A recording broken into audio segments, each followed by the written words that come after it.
ठीक है, चलो कामसूत्र के भाग 6 में उतरते हैं,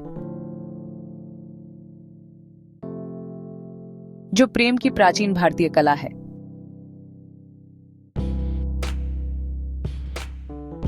अब इससे पहले कि आप सोचें कि ये सिर्फ वेल आप जानते हैं,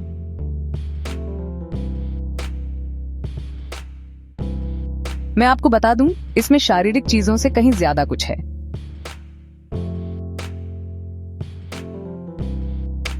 कामसूत्र का यह भाग दो लोगों के बीच के गहरे संबंध के बारे में है।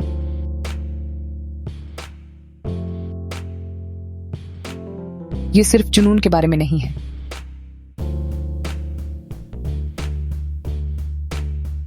समझ, सम्मान, भावनात्मक अंतरंगता।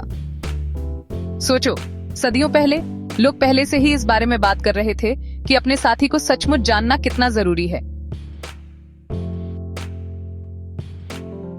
सिर्फ यह नहीं कि उन्हें क्या पसंद है, बल्कि वे कौन हैं।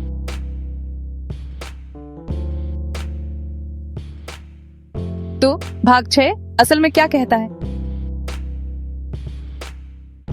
इसे अबाउट कोर्टिसंस कहा जाता है, लेकिन इस शब्द से भ्रमित मत होना।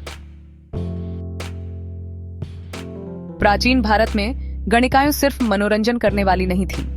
कलाकार, कवि और कभी कभी कमरे में सबसे बुद्धिमान लोग। कामसूत्र बातचीत की कला के बारे में बात करता है, भावनाओं को कैसे व्यक्त करें, और यहां तक कि दिल टूटने को कैसे संभालें। एक चीज जो सच में सबसे अलग है, वो है कि यह आपसी सम्मान को कितना महत्व देता है। चाहे आप किसी रिश्ते में हो, डेटिंग कर रहे हो, या बस चीजों को समझने की कोशिश कर रहे हो, कामसूत्र कहता है कि यह सब एक दूसरे को सुनने, बांटने और ईमानदार रहने के बारे में है। यहां तक कि विश्वास बनाने और चीजों को रोमांचक बनाए रखने के बारे में भी सलाह है, बिना यह भूले कि आप कौन हैं। और सच कहूं तो मुझे यह कितना पसंद है कि यह प्रेम को कुछ सुंदर और जश्न मनाने लायक मानता है, न कि कुछ ऐसा जिससे शर्मिंदा हुआ जाए। यह ऐसा है, प्रेम सिर्फ एक भावना नहीं है, यह एक कला है। आप सीखते हैं, आप विकसित होते हैं, और आप एक साथ कुछ सार्थक बनाते हैं। तो अगर आपने कभी सोचा था कि कामसूत्र सिर्फ आसनों की एक किताब थी, तो फिर से सोचें।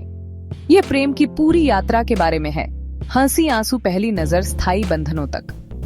अगली बार जब आप प्राचीन ज्ञान के बारे में सोचें, याद रखें, कामसूत्र अपने समय से बहुत आगे था। यह हमें सिखाता है कि प्रेम जुड़ाव, सम्मान और आनंद के बारे में है। आज मेरे साथ समय बिताने के लिए धन्यवाद। अगर आप और प्राचीन रहस्यों के बारे में उत्सुक हैं या रिश्तों के बारे में बात करना चाहते हैं, तो कमेंट्स में अपने विचार लिखें। और प्रेम का जश्न मनाना मत भूलना, अपने तरीके से। अगले वाले में मिलते हैं।